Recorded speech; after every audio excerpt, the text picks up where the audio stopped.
Hello, my name is Matthias, and welcome to the FPL Scope and my team selection video for Game Week 30, which is the game week that I'm going to use my second wildcard. So you're going to see my full wildcard team at towards the end of this video. I'm going to talk about my wildcard team for quite a while, obviously, but we have a lot of other things to go through first as well. We're going to go through Game Week 29, which is a lifetime ago, it feels like now. We're going to also look at the Game Week 29 free hit squad that I made before we had the Game Week 29. We're also going to make a free hit squad for Game Week 30 as well, Game Week 30 only, and then finally I'm going to reveal my current wildcard team, which might still change leading up to the deadline, which is in about 24 hours as I'm recording this video on Monday night, basically. But yeah, first and foremost, Game Week 29, great game week for me. Went up to 149k overall with 66 points.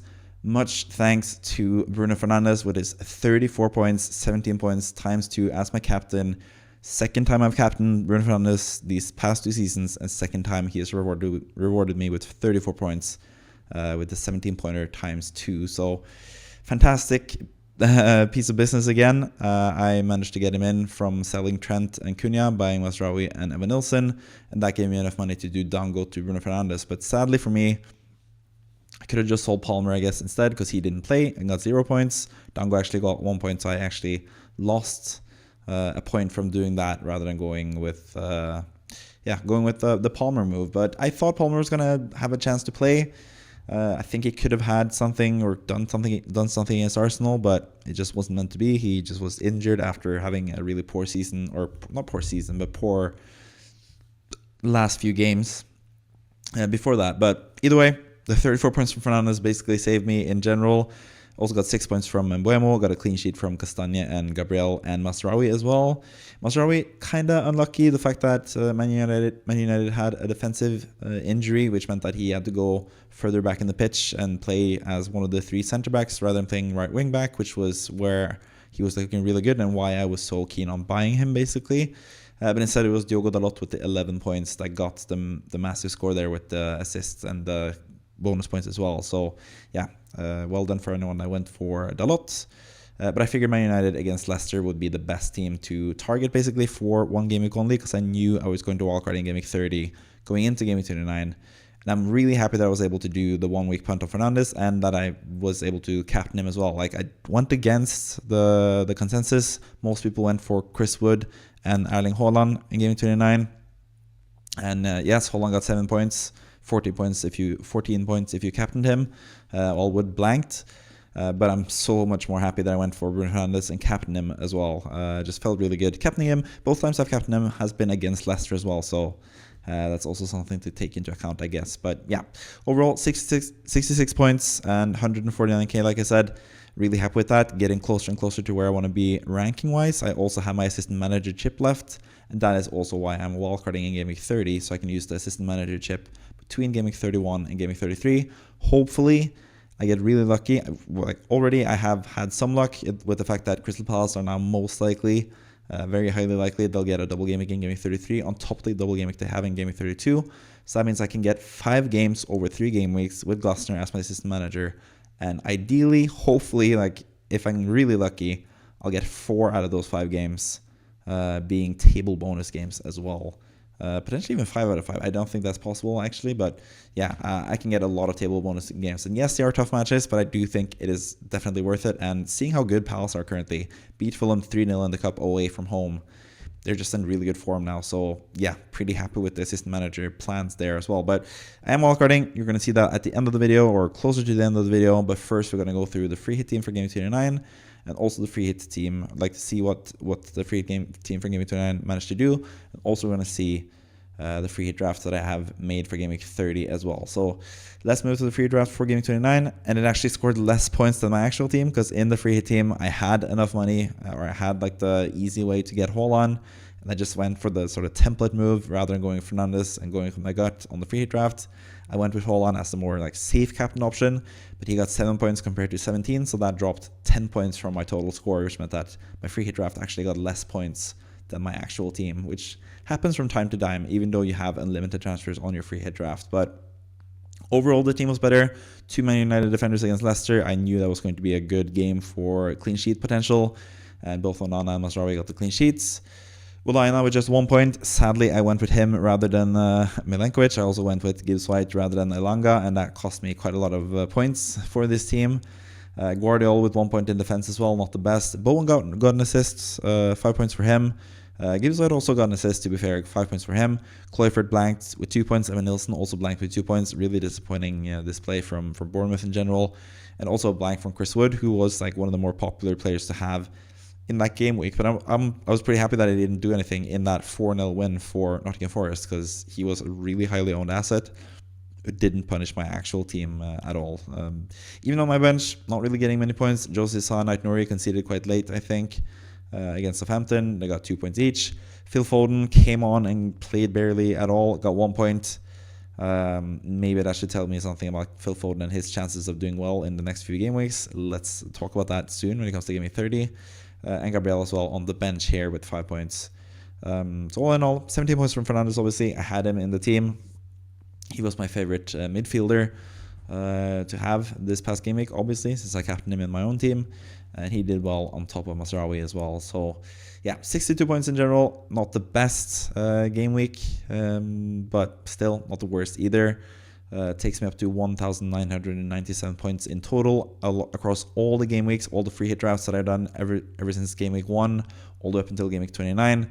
I've done a free hit team, and that has got me almost 2,000 points, or not really, because this is just a fake team that I haven't actually made a team where I'm doing transfers and stuff. But yeah, but that score, 1,997 points, would be a rank total of 37.3k overall, which is better than my current rank, but that is to be expected when you have unlimited transfers, basically. But this is the part of the season where I think my actual team can gain on the free hit team, because I have so many chips to use. Assistant manager, bench boost I'm going to use as well. I'm going to use free hits, actually. So I'm actually going to match the free hit team for one of the game weeks as well. So I think scores could be a bit closer pretty soon. But yeah, that was the Game Week 29 free hit draft. Let's go forward to the next game week coming up now, Game Week 30. And my free hit suggestion, if you for some reason feel the need to free hit in Game Week 30, I don't think it's a good idea to free it in this game week. You should save it for either Game Week 34 or use it in Game Week 33 if you want to get a lot of players that double up.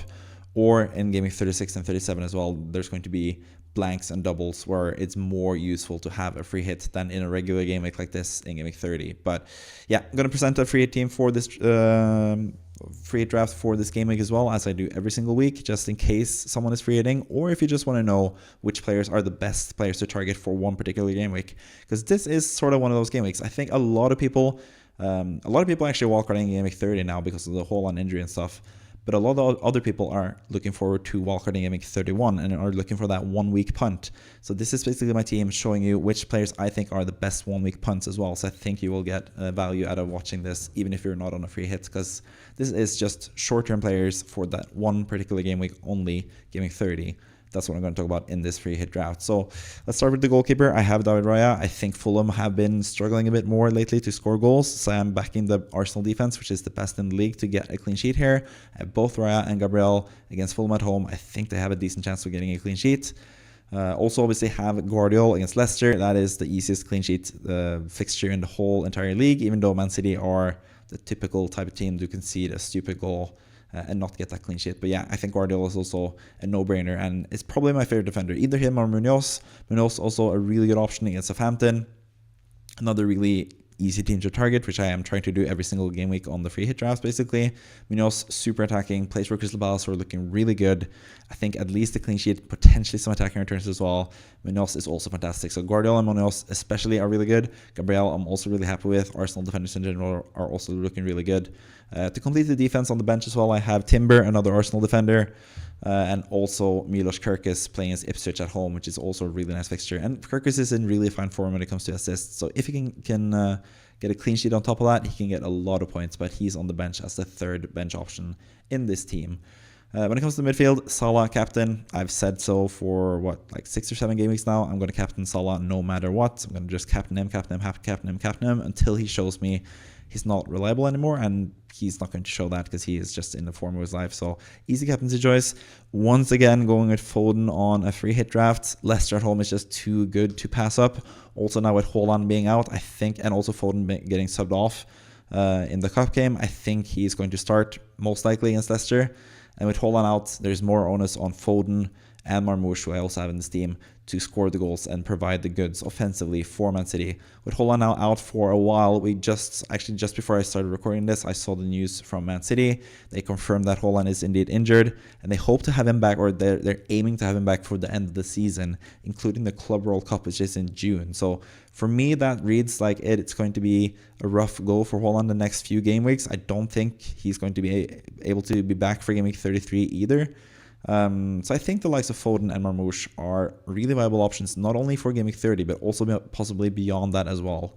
That's something that I'm going to discuss more in the wildcard section as well when it comes to those players. Ismail Assar, really hot form currently, producing a lot of chances, scoring goals. In FA Cup he scored as well. The last 2 league games he's gotten 10 plus points.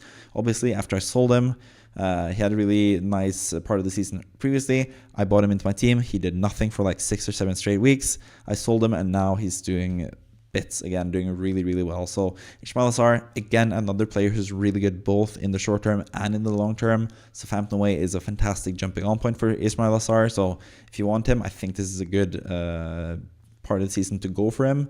Obviously, my favorite midfielder is Salah, but I want to go against, I want to pick a differential, basically, who I want to back more. And I think Ismail Assar is actually my second favorite midfielder after Salah for this game week, because he's just in really good form, and you just have to back him. Both him and Palace are in good form, playing against Southampton.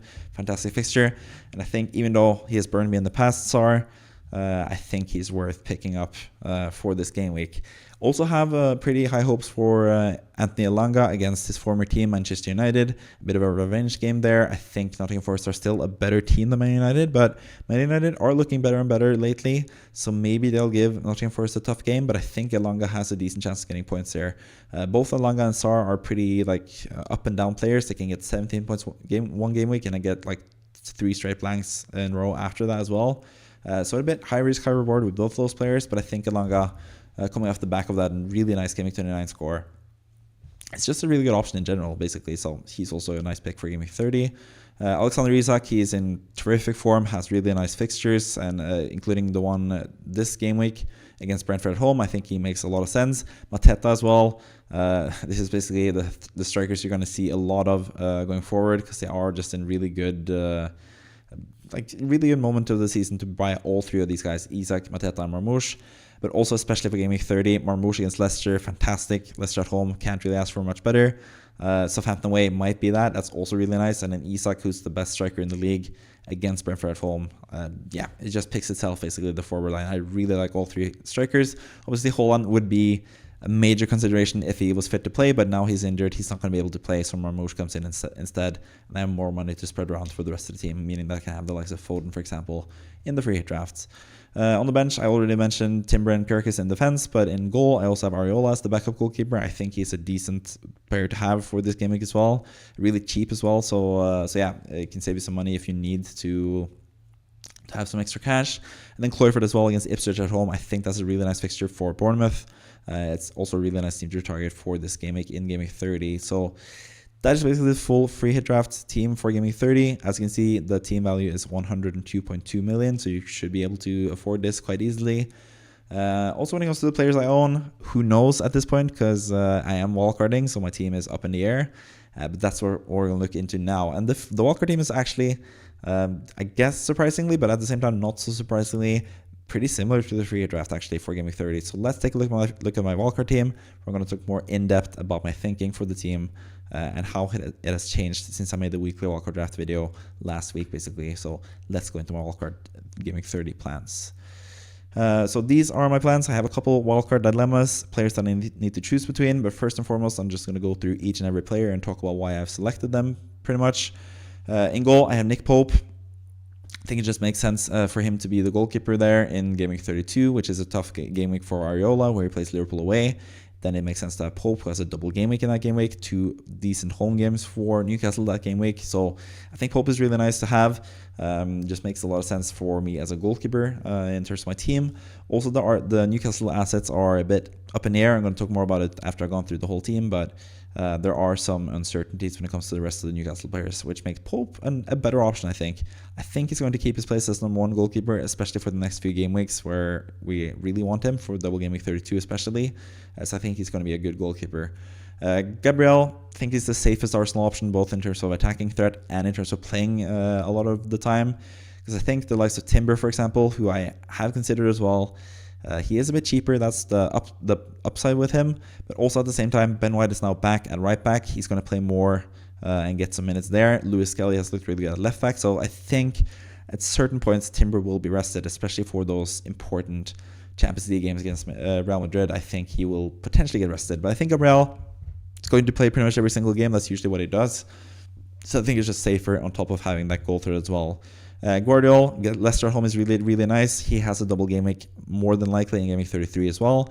And he also has a decent chance of getting a double game week in 36 if City reach the FA Cup final, which they could very well do because they are facing Nottingham Forest at Wembley. And I think that big occasion will be to the benefit of Man City. So I think they will actually go through to the FA Cup final, which means Guardiola and Man City will have a double game week in 36 as well. So 2 double game weeks, which would be amazing. So yeah, Guardiola, easy matches. Double game week potential as well, all across the board, makes him a pretty easy pick as someone who's pretty nailed with the Man City defense, and sometimes he gets really offensive and he can score some really nice goals as well. So yeah, the best of both worlds there for Guardiola in defense. Same can also be said about Munoz. He has 2 double game weeks in game week 32 and 33. Before that, he has Southampton away and Brighton at home. Like, this is a really, really nice fixture run for Munoz. Makes a lot of sense to have him and Crystal Palace players in general. You'll notice that I only have 2 Crystal Palace players, and I'll get to that eventually once I get past talking about Mateta as well. When it comes to midfield, I have Salah against Everton at home as my captain. This makes sense. Don't really have to say too much about him. He doesn't have any double game weeks and stuff going to the end of the season, but he's just too good. He is in the form of his life, basically. Has been scoring and assisting every single game. He's going to try to break every record. So yeah, I've said this quite a few times now, but yeah, he's just going to be my captaincy choice every time he has the same amount of fixtures as the best player to captain in that game week. So whenever he has a single game week and everyone else has a single game week, I'm going to choose him. Whenever he has a single game week and someone has a blank game week, I'm going to choose him. I'm going to choose him every week, basically, that I have the chance. Unless there's someone that has a double game week, then I'm going to go with a double game week player instead, most likely. Bowen against Wolves away. A bit of an interesting pick there as well. West Ham are not going to get a double game week in game week 33 because Brighton went out of the FA Cup, but they could get a double game week in game week 36 if Nottingham Forest go through to the final in the FA Cup. Then that would mean the West Ham against Nottingham Forest fixture in game week 37 could be moved to game week 36, so I could actually get a double game week from Bowen in that game week instead. But still, Bowen has good fixtures, especially this next fixture against Wolves away. He would be a bit of a holdover player who I can sell eventually as well for an Aston Villa asset, I think, in game week 33 would probably be my idea. But at the same time, he also has Southampton in game week 33, so he actually has a good fixture there in case I want to save my transfers and just use him as well.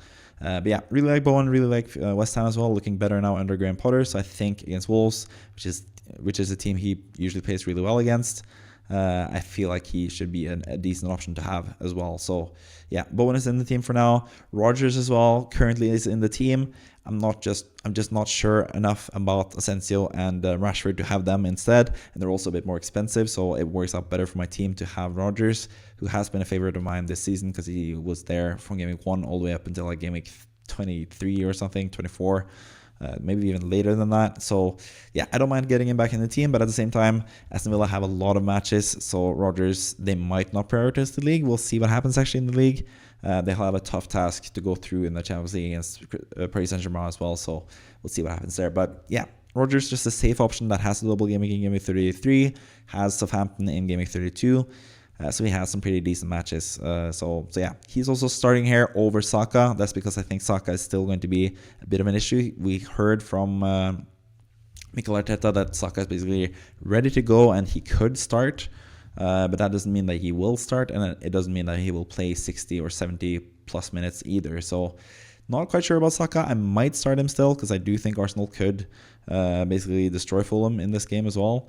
So I might start him over Rodgers. I still haven't really decided. I have to see if there's any more inclinations if Saka is going to start or not. Could always just go with Saka, I guess, and hope for the best. Even if he gets half an hour, that could be better than Rodgers for 60 plus minutes either. Anyway, so yeah, a bit of a dilemma there, but I think Rodgers, just for the price, for the double, for the fixture, for my affinity towards him, he just makes sense for now in the team. But he is one of those shaky players that I might sub out as well. Elanga, I feel pretty certain about keeping. Nottingham Forest went through in the cup, and while they most likely won't get a double game week in Game Week 33, there is a chance that they go through and get a double game week in 36. And even without that, Nottingham Forest players are just pretty cheap. They have really good fixtures all around as well. Even if they don't get double game weeks, they have nice fixtures for them to play. And Elanga has been in pretty good form, so I quite like him now. He might also get more responsibilities with Chris Wood out injured. He might play some minutes as striker as well, which has done in the past. So yeah, I think Elanga is probably the best asset attackingly, at least for Nottingham Forest currently. In attack, like I mentioned with the free drafts, Isak, Mateta, Marmoush, it's going to be the template of all template attacks. There's basically only Ollie Watkins that I'm considering because he has that double game week in 33 and Southampton in 32. But like I said, I'm not quite as sold on Aston Villa, even though they have pretty much a confirmed double game week 33. Just because they have so many matches, they have so many things to worry about, both the FA Cup and the Champions League fixtures against PSG. It feels like the league will take a backseat there. But I think Watkins is someone that you could consider potentially. But I think just with Isak, Mateta, and Marmoush being such good options, it just makes a lot of sense to have them. Isak, the double game in Game Week 32, the good fixtures before that against Leicester in Game Week 31, for example. He's just a must-have at this point of the season. Mateta as well has been in fine form before his ear injury. Let's see if he's going to be back now playing well. He only played like 60-70 minutes in the cup and didn't really do much, but he's been so good this season, and I just really want him, and he's my final Crystal Palace pick because I only have 2 Crystal Palace players, and that's because, like I alluded to or said previously in this video, I'm most likely going to assistant manager Gloucester between Game Week 31 and 33, which means that I have to leave open one spot for Crystal Palace. It means that I can't have 3 Crystal Palace players. Otherwise, I'd probably have Sarr rather than Rodgers in the team here. I think it just makes more sense, but I need to save that spot for Gloucester, who could be getting so many more points than anyone combined. If he has a double game week with 2 table bonus fixtures, he could get 40 points in a single game week, which is insane. That's insane value, and that's in one game week. And then he can have a game week 31 and game week 33 as well, where he gets even more points. He can have table bonus in the matches in game week 33 as well, or yeah, game week 33 as well. So there's so much points potential with the assistant managership on Gloucester that I just need to save that spot open for the Crystal Palace. The third spot of Crystal Palace has to be Gloucester as a possibility because he could be really good for those game weeks. Marmoush as well, I had him already. If you watched my weekly wildcard draft video from last week before Holland got injured in the FA Cup, I actually had Marmoush in the team already because I wanted to have Saka in the team. I wanted to have more money to be spread around for the likes of Guardiola and stuff like that as well. And especially now with Holland out, Marmoush is going to play up front every single game. Playing time is secure. He's most likely going to be on penalties. He's already on free kicks. He's super cheap. He's just like the best player to get currently, in my opinion. Both him and Mateta are really nice players to get. So if you are standing there with Wood and Holland, I wouldn't really hesitate to swap them out for both Mateta and Marmoush, most likely. Especially if you're not on the wildcard either this week or next week. It just makes sense to bring them in now because they are going to be really nice players to have currently. So yeah, makes a lot of sense to have them in the team. Areola is also in the team. I might start him over Pope actually this week because Brentford are a bit more potent offensively than Wolves are, especially when Wolves are lacking Matheus Cunha still. So I might actually start Areola also just because I want West Ham to win. Obviously, as a West Ham fan, I wanted to keep a clean sheet and win, but I also kind of want Newcastle to not beat Brentford because I need Brentford to stay ahead of Crystal Palace so I get more of a table bonus chance with Gloucester in game week 31, 32, and 33. So I'm sort of hoping Brentford win that game, even though I have 3 Newcastle players in total. But I might just start one of them, being Isak, and he might be someone that I'm rooting against, even though I have him, because most people are already have Isak, and some people are going to differentiate and have him as their captain now that Holland is not an option anymore, and people want to go against Salah because he plays against a tough team in Everton. So yeah, I think I'm actually going to bench Pope because that is like my ideal My ideal potential or points potential thing is if Brentford win their game and keep Crystal Palace behind them in the table, give me more of a chance for the table bonus. And also I get to play Areola, who gets points as well. So I might actually start Areola looking at this right now. Saka is also someone I might start. As I mentioned, he could be ready to play. Maybe I chase the upside because not that many people are going to go for Saka this game week. I wouldn't really do it myself either if I wasn't wildcarding. So I might just start him just because he might be really nice differential. I don't think Rodgers away to Brighton will be the best player either for this game week. I think that's a pretty tough fixture for Aston Villa, considering all the fixtures or all the matches that they have. But at the same time, we've seen Rodgers in certain games this season just super step up fantastically and get a lot of points. So he is still a decent option, but I do kind of like Saka as well. So I'm going to have a decision there as well who to start there. Also, Nico Williams, who I think is a really nice option for Nottingham Forest, 4.4. He's gotten a lot of points. It's been pretty close to matching Milenkovic. He actually had more points than Milenkovic, I think, the past 12-ish game weeks before Milenkovic had that massive haul with goal and assist this past game week. But that could be Williams next time. He's super attacking. He's a pretty good finisher of the ball as well. So just really like Williams as a cheap option. Like I mentioned with Elanga, they are not going to double in Game Week 33 most likely, but they have pretty good matches throughout, and they have also a possibility of doubling in Game Week 36 as well. So yeah, he's just a cheap guy that I can bench all the time and have him in case I need him. Break in case of emergency. Really cheap, really nice player. And then we also have Dan Burn from Newcastle. I think he's a pretty nailed Newcastle player. He has 8 yellow cards, which is a bit of a risk considering they have a double game week in 32. So if he gets a yellow card in game week 30 and the first game of game week 32, for example, he'll only have a single game week in game week 32.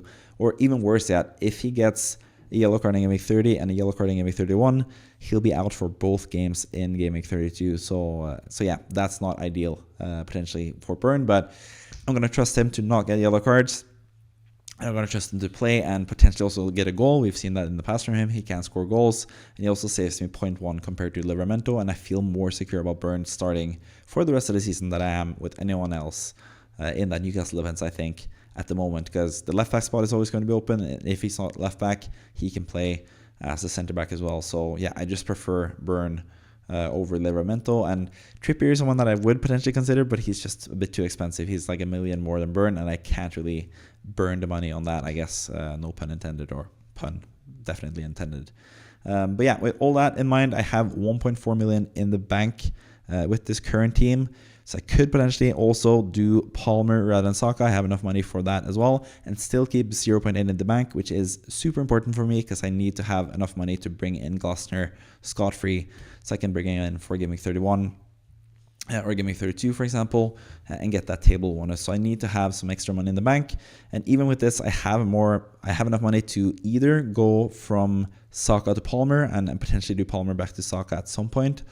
Or I can also do Rodgers to Kluivert because I have the exact money there as well. Rodgers is 5.5 and I have money tied up into Kluivert, who would be 6.1. He is one that I am interested in, but with Bournemouth going out of the cup, them not doubling in Game Week 33, he has lost a bit of value. And at the same time, I might want to start Saka anyway. So I might just want to have Rodgers for the long term and start Saka and not have 5 or 8 really good attackers that I have to bench one of them basically. So I think I prefer Rodgers currently just because it saves me transfer and all that stuff, but I do really like Kluivert. He was really high in the weekly wildcard drafts previously before they went out of the cup. And they could also still, if Man City go through to the final FA Cup, they could get a double game week in Game Week 36 as well, Bournemouth. So I am very much considering Kluivert as well. But yeah, I think it just depends on how Saka is looking. If he's looking... if it's looking like he's out and not ready to play now, I might go with Palmer. I might go with Kluivert over Rodgers. So yeah, I have to make a decision on that front basically in general with this team. So yeah, a couple options there as well. Anthony Gordon is the other player that I am also pretty interested in. He could be someone that I bring in for Bowen if he's fit to play for next game week. But for now, I'm still a bit unsure about the news with Gordon. Maybe we get a press conference from Eddie Howe where he can shed some light on Gordon. Not only is Gordon suspended for Game Week 30, he is also injured. He had to leave the England camp because of an injury. So that's the main reason why I'm worried about him. If he was just suspended for Game Week 30 and that was it, he's back for Game Week 31, I would definitely have him in the squad. But considering he has a bit of an injury, I don't know the extent yet. I feel like I might just want to go with someone like Bowen, who's a bit safer, who is at least fit to play currently, and it has a pretty good fixture this upcoming game week as well. So I could do that. Could also obviously do Gordon rather than Bowen, and then have Kluivert rather than Rodgers, and play both Kluivert and Saka and bench Gordon if Gordon seems fit to play from game week 31 onwards. So there's a lot of different options and variations in the midfield. That's basically all my dilemmas are in the midfield, because the strikers, no-brainer, Isak, Mateta, Marmoush, that's locked and loaded. Defense, Gabriel is nailed, Guardiola is pretty much nailed as well, Munoz is nailed in my team currently. And when it comes to Williams and Burn, I feel like the third Newcastle spot, obviously, if I want Gordon, then I would have to drop one of the other Newcastle players, and that would be Burn. I would bring in someone like Housen, for example, from Bournemouth. But again, since Bournemouth don't have that double fixture in Game Week 33, they're a bit less tempting for me now. So Housen is someone that I would bring in for Burn, I think, in defense. Or I could go with someone like Todibo, for example, someone a bit cheaper. I could go with Mazraoui, potentially. I don't know. There are some other potential players that I can go with rather than Burn if I want Gordon. But yeah, I sort of have to keep that in mind as well. If I do have Burn in the team, then I won't be able to bring in Gordon for Bowen. So maybe I actually need to drop Burn. That might also be something that I might have to do, and just keep that place open and get him in for next game week, basically. Make a decision on the Newcastle player for game week 31. But at the same time, I don't really want to waste a transfer. So I think I'm either going to go for Gordon this game week, or I'm just going to go for Burn and just not think about Gordon and hope that he fails next week if he's back healthy. I think I just have to make a decision on which Newcastle player to have, because I really don't want to waste transfers, because I think they're going to be really valuable towards the end of the season, both in terms of my assistant manager chip, if I need to change and have someone else in game week 31 and swap to Gloucester in game week 32, but actually swap back to someone else in game week 33 as well. I feel like I need some transfers there. I also want transfers for game week 36 and 37. There's just going to be a double game week in 36, and those teams doubling in game week 36 will blank in game week 37. So transfers are going to be really valuable towards the end of the season. So I don't really want to book in several transfers now and have players for just 1 or 2 weeks for now. So yeah, we'll see what happens. I could also even just go from Bowen to Kluivert and have Kluivert, Rodgers, Elanga, and Saka. It's also an option. There's plenty of things that I can go for here. Not quite sure about all the Aston Villa midfielders. If Asensio played up front, as he has done a couple of times, or play like super attacking wise for Aston Villa, if I knew he was going to play, he would be a really easy choice. Same with Rashford as well. If I knew he was going to play as well, it's also a pretty nice choice. But yeah, I just don't know yet. So most likely, if I go the Bowen route and I go for Burn and I don't get Gordon, if it seems like Gordon's going to be out for at least the Leicester game and potentially game week 32 as well, and I have Bowen, then the option might be to sell Bowen in game week 32 when he has Liverpool away, and bring in an Aston Villa player who has Southampton in that fixture, and then have a double in 33. That might be the way I go as well with those plans. But those are basically my plans. I have a lot of dilemmas when it comes to midfield. Both goalkeepers, defenders, and strikers are pretty much set in stone, unless I need to swap out Burn to make room for Gordon. Then I would probably have Housen from Bournemouth as my final defender, because he has really nice fixtures and could get a double in game week 36 as well. So yeah, I think that pretty much covers it all. I've now used my triple captaincy chip. I've used my wildcard chip for this game week. I have assistant manager left. I'm going to use that in game week 31, 32, and 33, like I mentioned. The bench boost chip, or the free hit chip, I'm going to use in game week 34 for sure, because that's when I'm going to have a lot of blanking players. I'm going to load up on players, as you can see here, from the wildcard squad that are doubling in game week 33 without me having to bench boost as well. I don't need like a full 15-man squad that doubles in game week 33. I just need a starting 11 that's really, really good, because I'm not going to be able to bench boost, because I'm going to be using the assistant manager chip. And then the bench boost, I'm just going to use it whatever game week feels right, from game week 38 through game week 30, or from game week 35 through 38. Yeah, it's basically nothing that I'm going to plan that much out. I'm going to have a pretty strong squad of 15 players that do play anyways. So yeah, just at some point I'm going to use the bench boost whenever I have like a tough time, I guess, choosing who to start and who not to start. I'll probably just use the bench boost and start all 15 players that I have. So I mentioned in the past, I don't think the bench boost chip is that valuable. You could get a lot of points from it, especially if you're wildcarding in 31 and then you bench boost in 32, for example. I think that's probably the way I would do it if I didn't have the assistant manager chip used between game week 31 and 33. But like I said previously, bench boosts, it's sort of like a bit up in the air. If you do get like a really strong bench somehow, if you manage to get like double game week players on the bench, for example, like properly, you actually start your best starting 11 and you still have double game week players on the bench, that's obviously ideal, but it's kind of hard to make that work and still have a viable team for the future as well. So yeah, just use bench boost whenever you feel like it, basically, is my idea for you when it comes to that. So that's what I'm going to do myself as well. So yeah, please let me know down in the comments which midfield would you go for. I still have some time to choose before the deadline Tuesday night. It's Tuesday, innit? Sorry, I always say that when I hear Tuesday. But anyways, that's my bad English or British accent out of the way. With that in mind, we have said everything that needs to be said for this video. Thank you for watching. Please comment down below who you think I should have in midfield, or any other questions you have about your team. If you're wildcarding, if you want to know if you should wildcard or not, I'll be happy to answer you in the comments. And also like the video, subscribe if you haven't already, all that good stuff. Thank you for watching. Bye bye, and good luck for this game week.